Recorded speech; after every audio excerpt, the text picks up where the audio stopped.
Hablemos un poco de Sonora, estado en la zona noreste del país, siendo parte de la zona fronteriza con Estados Unidos y colindando con estados de Baja California, Chihuahua y Sinaloa.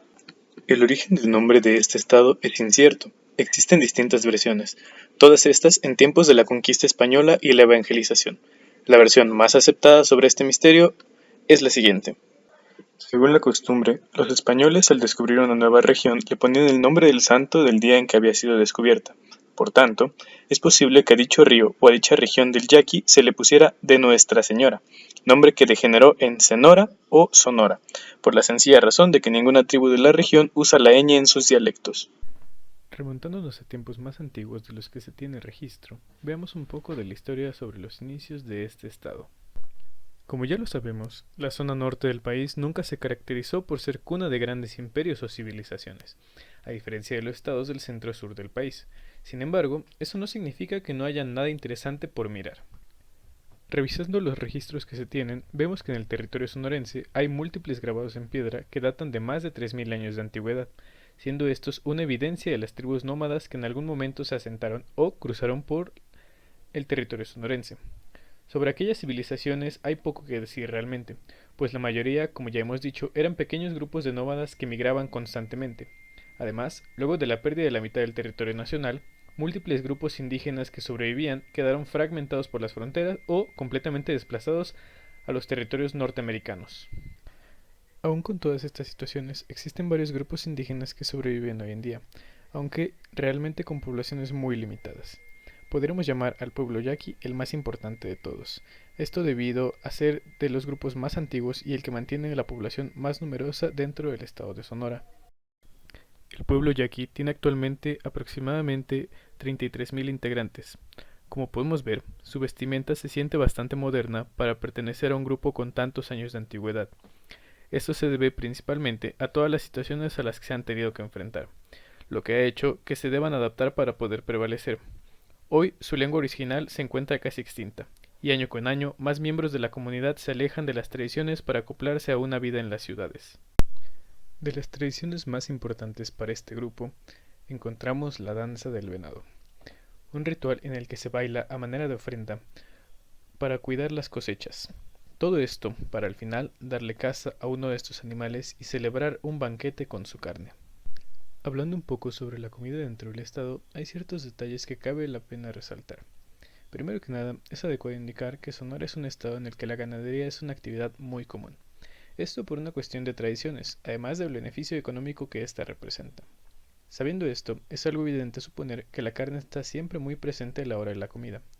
Un buen ejemplo de esto es la machaca, carne de res seca y muy salada, utilizada como acompañamiento, como botana, en guiso, o la forma en la que se les ocurra.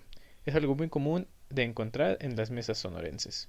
Siguiendo la ruta de las tradiciones, podemos dar un vistazo a las artesanías. En este estado es muy común encontrar trabajos en madera, barro o tejidos de palma. También podemos encontrar máscaras talladas y pintadas a mano, aunque todo esto va realmente más a una cuestión de un interés turístico que a una tradición, como se podría ver en otros estados. La razón de esto es muy sencillo, la constante reducción en las poblaciones indígenas, lo que deriva en una pérdida de las costumbres y las manos artesanas tradicionales. Pasando a temas de actualidad, los indicadores económicos y de calidad de vida del Estado son algo bastante interesante que podemos analizar. Así que, para continuar, echémosles un vistazo.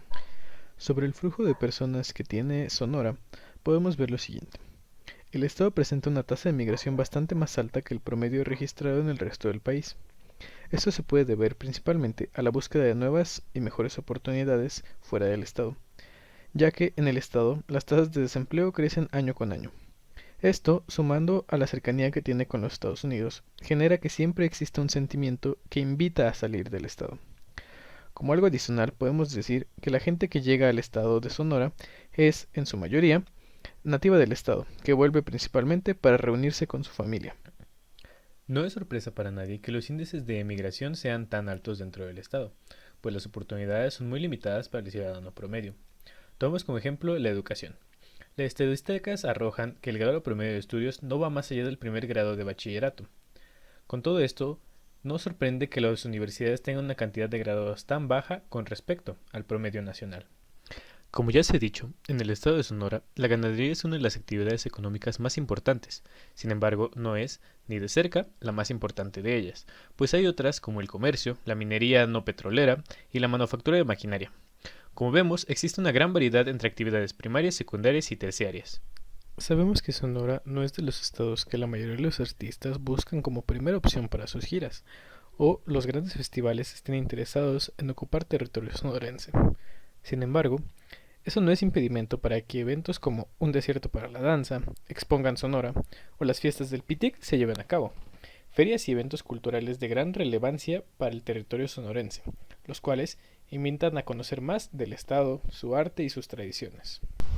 Veamos, ¿acaso existe mejor manera de conocer un lugar que a través de su historia? Claro que no, por lo que visitar los museos que el estado puede proporcionar es una muy buena actividad para adentrarse más en la historia de Sonora. Como primera opción, es muy válido mencionar el Museo Histórico y Etnográfico de Caborca. En este lugar, que anteriormente fue un convento, podemos encontrar piezas muy interesantes. La que podríamos decir más importante es un petrograbado de entre 3000 y 8000 años de antigüedad, el cual cuenta con diversas figuras que, como ya habíamos dicho, es registro de algunas de las civilizaciones que en algún momento tuvieron lugar en lo que hoy es Sonora. Hablando de estos registros, en la misma ciudad de Caborca se encuentra la zona de petroglifos más grande de América Latina. Los grabados en este lugar se ubican entre 100 a.C.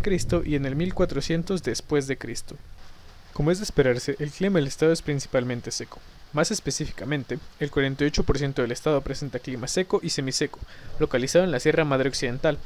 El 46.5% presenta clima muy seco, localizado en las llanuras costeras del Golfo y sonorense. Por esto mismo, la cantidad de precipitación en el estado es tan baja, tan solo 450 litros por metro cuadrado anuales, en promedio, centrándose en los meses de julio y agosto. Con el clima que vemos y un abundante ecosistema de desierto, no es sorpresa para nadie el tipo de flora y fauna que puede vivir en estas condiciones tan extremas. Como ejemplo, tenemos los matorrales y pastizales, que son perfectos para la región por su alta resistencia a la falta de agua y a las tormentas de arena. A su vez, los animales que se adaptan a estas condiciones son el borrego cimarrón, el lobo gris, la zorra, la liebre, la musaraña, las boas, las culebras de hocico de puerco y la culebra nocturna ojo de gato.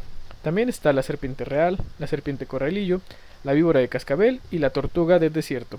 Como vemos, todos perfectamente acoplados a su ambiente tan árido. Como ya se ha dicho, las condiciones climáticas del estado no son las mejores para un buen desarrollo de la agricultura, pues el suelo árido y las bajas cantidades de precipitación son una gran limitante para el desarrollo de esta actividad. Sin embargo, se puede cultivar trigo, algodón, cártamo, sandía, ajonjolí, garbanzo, sorgo, maíz y vid, principalmente en campos con riego, en las regiones de clima seco y semiseco de los valles del Yaqui, Mayo y Guaymas. Para finalizar, como un detalle interesante de este bello estado, el desierto de Altar constituye el desierto más rico en vida y comunidades abióticas de toda América Latina.